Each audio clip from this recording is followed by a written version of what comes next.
X-Play, TV's most watched video game show. Today on X-Play, pick your fighters. Adam and Morgan go hands-on with the broadcast premiere of the Wii's biggest game of the year, Super Smash Bros. Brawl. Plus, our exclusive hands-on demo with Condemned 2, the brutal survival horror Sega. And we go on location to the Madden Bowl and see who felt the thrill of victory and the agony of virtual defeat. All that and more coming up on X-Play. It's game time.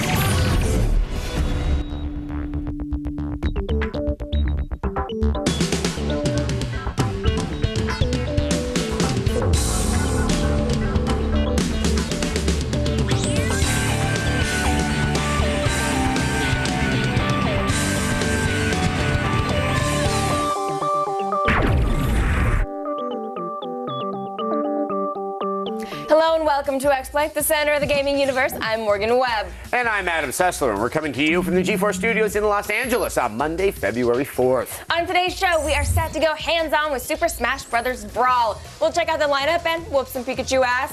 You do not want to miss our exclusive first look. Then, Kristen Holt will come by with some life-saving strategies in today's cheat. She'll show you how to survive one of Heavenly Sword's most difficult boss battles. Plus, we have another exclusive demo, one that's way more brutal than anything Nintendo could ever come up with. We're going to go hands-on with Condemned 2 Bloodshot. And forget the Super Bowl. The real competition happened at the Madden Bowl. We were there, and we're going to show you who dominated the virtual gridiron. But first, let's go over to Morgan, who's got all of the day's news in our gaming update.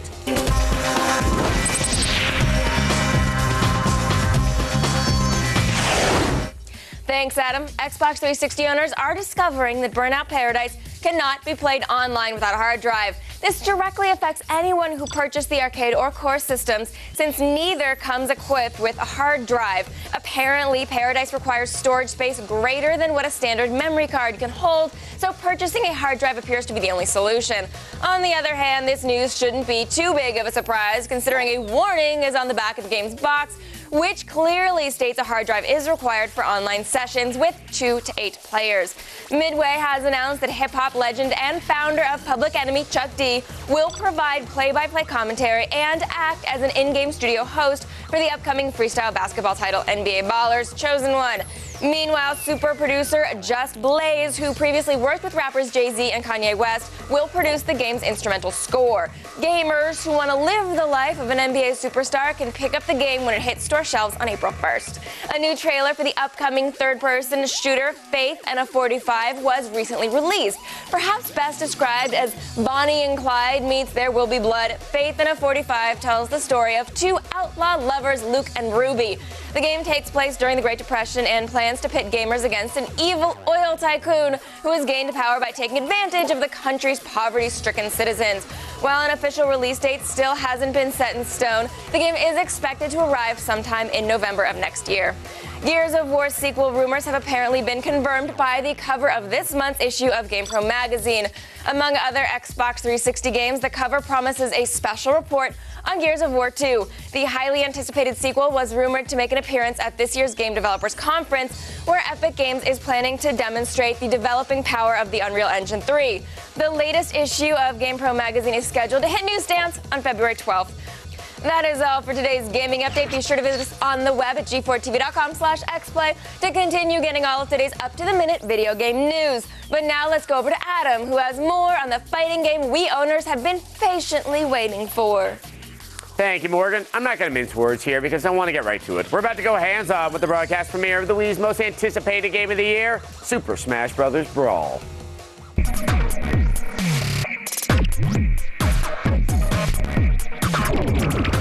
All right, well, here we are with, this is the American version of Super Smash Bros. Brawl. We didn't run out to some import store. And I just shot you. And you just got me because I was turning and talking to the camera. So I'm playing the Pokemon trainer, and one of the tricks with him is while he stands there motionless, you're actually controlling one of 3 different Pokemon. And right there I had Charizard, but you went ahead and picked Olimar. I have Olimar because, of course, I'm a big Pikmin fan, and hey, I'm talking about my Pikmin. So you actually do have to pick up the Pikmin from the ground, and then you can actually throw them at your opponent, and they sort of bleed his powers a little bit. And that's sort of his special. Right there, I just changed my Pokemon. I'm talking. Yeah. And then you also have the chain Pokemon attack, which I'm trying to show the nice people. All right. Okay, so you just... Oh, now I'm Here on we go. No, this is one of the coolest things about this level, because this is the WarioWare level, and so you actually have these elements of it, and that I screwed up on right there, that incorporate things that you would expect to be playing inside of WarioWare. Yeah, there are like a lot of cool levels. I do enjoy playing with the Pikmin, though. All right, let's change up my Pikmin again, and now Ooh, Charizard. Yeah, there we go.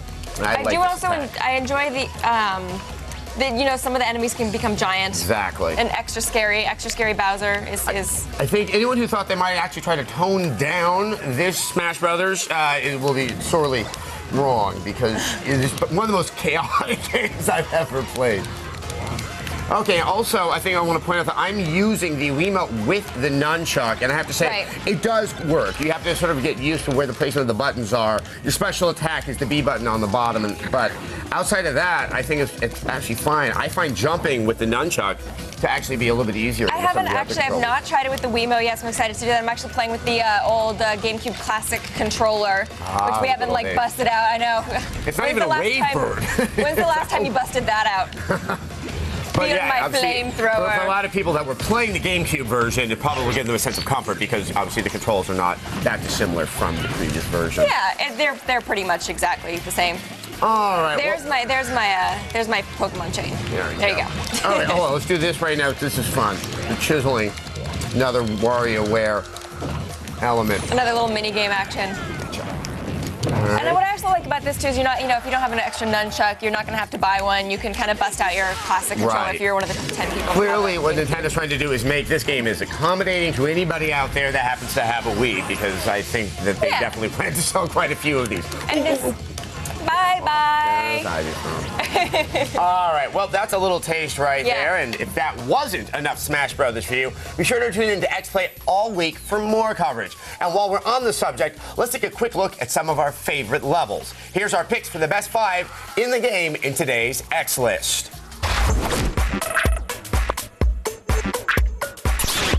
At number 5, we got Skyworld. Now, this is Pit from Kid Icarus's home turf, but the little winged kid needs to hire some better contractors as his floor keeps breaking underfoot. Number 4 is Norfair. This lavish lava level is from Metroid, and every so often a giant wave of lava will overtake your platforms.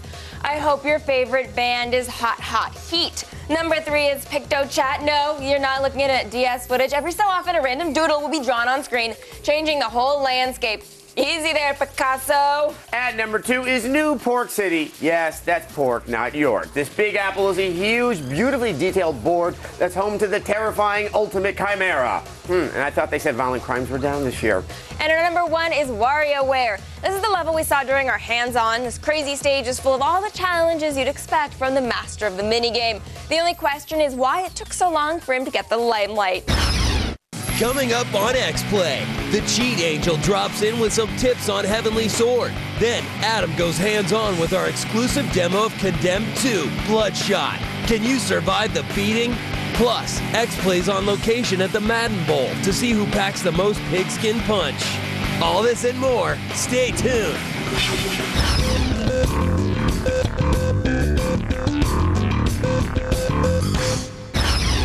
This portion of X-Play is presented by Verizon Wireless.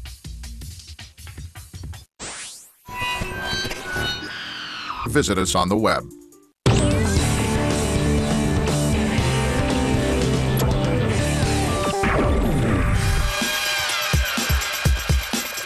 Welcome back to X-Play. Heavenly Sword can sometimes be one hard-to-handle hack and slash. So if you find yourself forever frustrated by Flying Fox, fear not. Kristen Holt is here to help. Thanks, Adam. In all honesty, Heavenly Sword doesn't take that long to beat, especially if you use a little strategy. In today's cheat, we show you how revenge is sweet, but takes patience.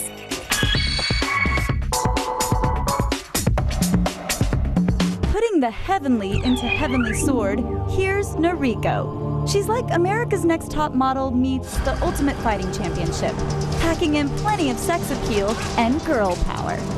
One of the most unique bosses in Heavenly Sword is Flying Fox. Yes, you battled him earlier in the game, but now he's back with a vengeance, and he's twice as hard to beat. The scrap starts after he hangs your adopted sister and all-around innocent pal, Kai. Now it's time for Flying Fox to pay the badass sword-wielding piper. Pay attention, and we'll show you how to serve up a piping hot dish of revenge. Flying Fox's first attacks are aerial. When he throws his razors, they'll either be blue or orange. The blue attacks can be deflected by hitting the triangle button when the razor hits. If it's an orange attack, you just need to hold down R1 and hit the triangle button. When Flying Fox finally graces the ground, unleash as many power combos as you can. He'll come at you with his blue and orange attacks again and again, but this time he adds in some red. When you see him go red, run. These attacks can't be blocked, so just get out of the way. Eventually, Flying Fox starts making little Flying Fox babies. Like Michael Keaton in Multiplicity, he has the ability to make bad movies. Bad clones of himself. Use your combos to knock these duplicates back from whence they came. Be careful not to let them swarm you. Sooner or later, the real Flying Fox will spawn 8 or more additional evil twins. Use your ranged stance to keep these creeps at a distance. When they finally fall, Flying Fox will be defeated. Well, almost. Kai still has some life left in her body, and thankfully a crossbow in her hand. Take aim and plug this villain in his black heart. Now you've just grounded this Flying Fox for all eternity. Nice work. See? Piece of cake. Be sure to check G4TV.com/cheat for the latest tips and tricks. Right now, I'm going to send it back over to Adam. Thank you, Kristen. Now, don't forget that G4's new nightly block of totally foreign shows, Duty Free TV, starts tonight right after our show. Now, this block features shows unseen here in America, super big product fun show, and unbeatable Bonzuke. So if you want to see some jaw-dropping foreign shows, don't go anywhere. Sounds great. We need to take a quick break. When X-Play returns, we get bloody fingers during our exclusive Hands-On with Condemned to Bloodshot. Then we go on location to give you a report on all the football action in Phoenix. No, not the Super Bowl, the Madden Bowl. But first, let's take a look at today's leaderboard and see who are the top killers in Call of Duty 4.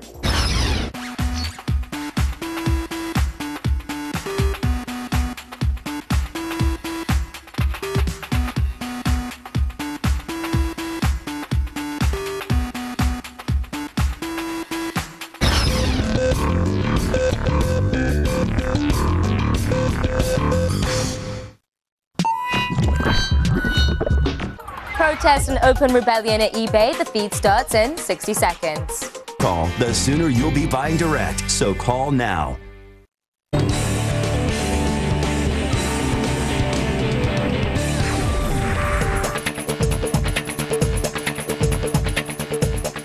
Welcome back to X-Play. The human mind is a fragile instrument. If one were to, let's say, brutally murder hundreds of homicidal maniacs, it might have some slight lasting effects on your psyche. This is the toll Condemned Criminal Origins took on Detective Ethan Thomas, but now he's back and crazier than ever. Get ready, we're going hands-on with Condemned 2 Bloodshot.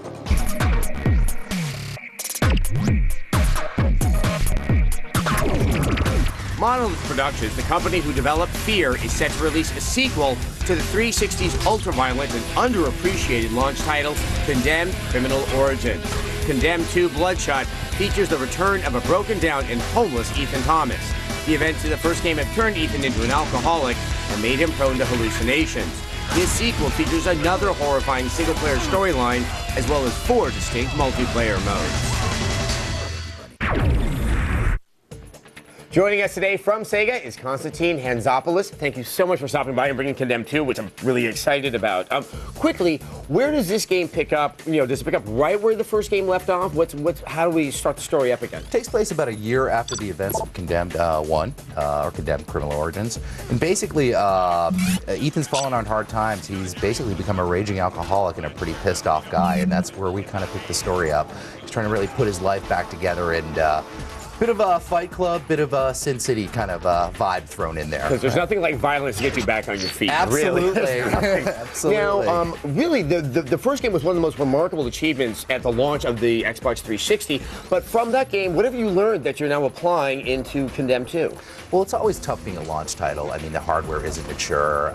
You're still working on systems and so on and so forth. And I guess the big thing for us is really just coming to grips with the hardware, really harnessing that hardware and really just, across the board, graphics, physics, gameplay, most importantly. It's just really trying to not just create a sequel, but sort of reinvent the game and really kind of deliver the game that we originally wanted to deliver on launch. But we were a bit hampered being a launch title. Right. Now, it sounds like the character, because there's so many more moves, he does, in essence, is more powerful. And so much of the original game, what made it so scary was your sense of powerlessness. How were you able to keep that sense of, endless panic going in Condemned 2? Well, one of the things that we've really tried to do is we felt that in Condemned 1, a lot of the enemies were fairly generic that you came across. And again, as being a launch title, we really didn't have a lot of time to work on AI, a fidelity of AI. And so we put a tremendous amount of effort into the AI of Condemned 2. Specifically, that AIs will now outflank you, they'll outsmart you, they'll work together. And basically, it's constantly going to keep you on your toes. All right, I'm definitely playing this one with the lights on. Now, also, there's multiplayer in this game. For a game that's not just really was single player, but it's so solitary, how are you going to make multiplayer work in this? It was it was a tough thing to do because we had to bake this into the game from the start. It was something that we could not tack on 6 months to 8 months into the development cycle. So we sort of sat down and asked ourselves, well, what is the Condemned experience? And it's really about hand-to-hand combat, in-your-face, creepiness, surprise. And so what we really tried to do is take that great sort of singular experience that you have in Condemned and bring that over into a multiplayer environment. We have traditional deathmatch and team deathmatch modes, but the two real big modes that we have that are very unique to Condemned and we feel are pretty cool multiplayer modes are what we call Bum Rush, which is basically 6 guys play the various and sundry hobos and bums and creeps that you'll find in the game, and 2 guys are playing cops.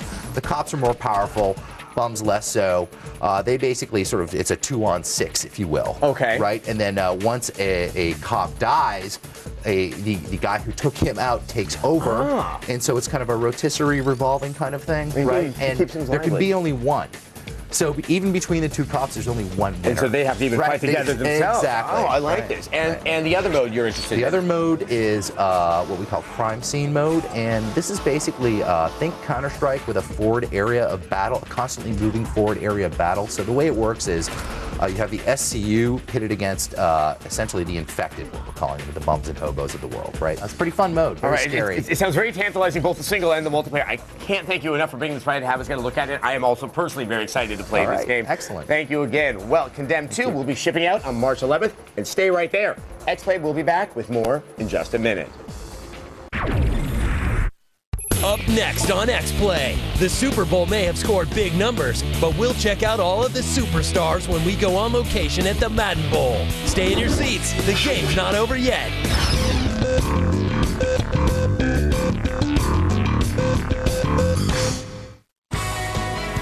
Video games are evolving, and now so are we. Introducing X-Play, next only on G4. This show also available on or on demand.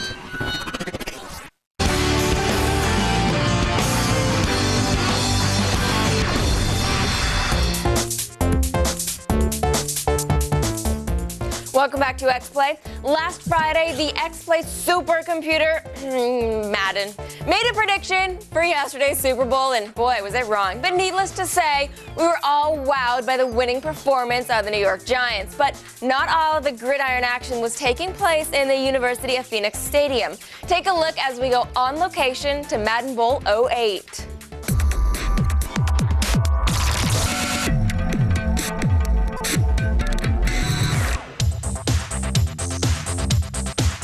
Madden Bowl 08. In video game circles, it's almost as big as the Super Bowl itself. What self-respecting NFLer doesn't like to get his hands on Madden and do what he does best?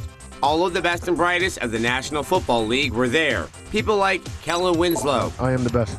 Jason Witten. I'm throwing it to T.O. and to 82. Sean Merriman. Man, they come over and get losses at my house. And New England's own Lawrence Maroney. He knows Tom Brady. It ain't like we lost in real life yet. But it wasn't about the glitz or the glamour. It was about the gridiron. The action was hot. The action was heavy. The action was Madden. The first round was intense with no love lost between these real-life American gladiators. No love lost at all. touchdown Chargers. But everybody was having a great time, so what does it matter? These competitors were here to win and win big. The second round was where the legends of the second round were made. Johnson, Lynch, McGahee, Willis. The final four of Maddenites, heroes all. The Madden Bowl finals were not a walk through the park, or since this is football, a walk to the local strip club. Willis McGahee, Marshawn Lynch, mano a mano. McGahee picked the Redskins, Lord knows why. And Lynch took the Patriots. Everybody was giddy with excitement, including former Heisman Trophy winner Matt Leinart. Of course, what else is he gonna do? I mean, not making the playoffs and all. But in the end, as we learned from the Highlanders, there can be only one. Willis McGahee. I'm the greatest Madden player in the NFL, ever. There's no time for losers, Mr. McGahee, because you are the Madden 08 champion of the world. All right, we've exhausted the clock, and there's no overtime today. Join us tomorrow for another all-new X-Play at 8. On Tuesday's show, we review Devil May Cry 4. Will Nero be able to surpass Dante in the category of Best White-Haired, Red Leather-Possessed Protagonist?